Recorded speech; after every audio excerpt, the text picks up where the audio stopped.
आप अगर मान लीजिए एक डिश है तो आपको बनाने में किन लोगों का योगदान है। मेरा नाम संदीप है और मैं रायबरेली जनपद का रहने वाला हूँ और मेरा बोर्ड सुधीर प्रकाश सर का था।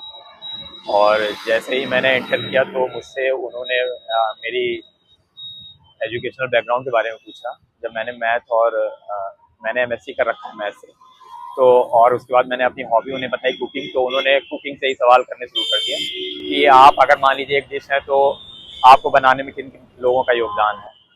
तो उसका मैंने आंसर किया। फिर इसके पश्चात उन्होंने मुझसे पूछा कि ये बताइए कि अगर आप एक डिश है तो आपको अगर किसी ने नमकीन बना दिया है या आपको तीता कर दिया है तो इसमें किन लोगों का योगदान है।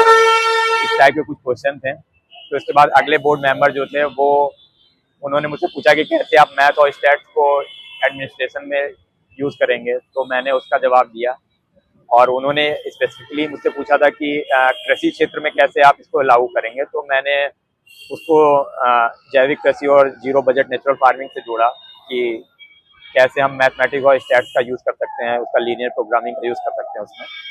इसके पश्चात अगले जो एक मेंबर थे उनने मुझसे पूछा कि रूल ऑफ लॉ क्या है।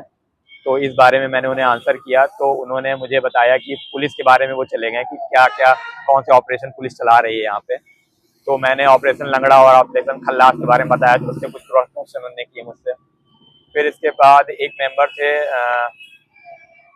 उन्होंने मुझसे इन्वायरमेंट पे सवाल पूछा था कि नेट ज़ीरो क्या है, जो भारत की पंचामृत गोल के तहत एक लक्ष्य है। तो उसके बारे में उन्होंने पूछा मुझसे, उस पर क्रॉस क्वेश्चन हुए।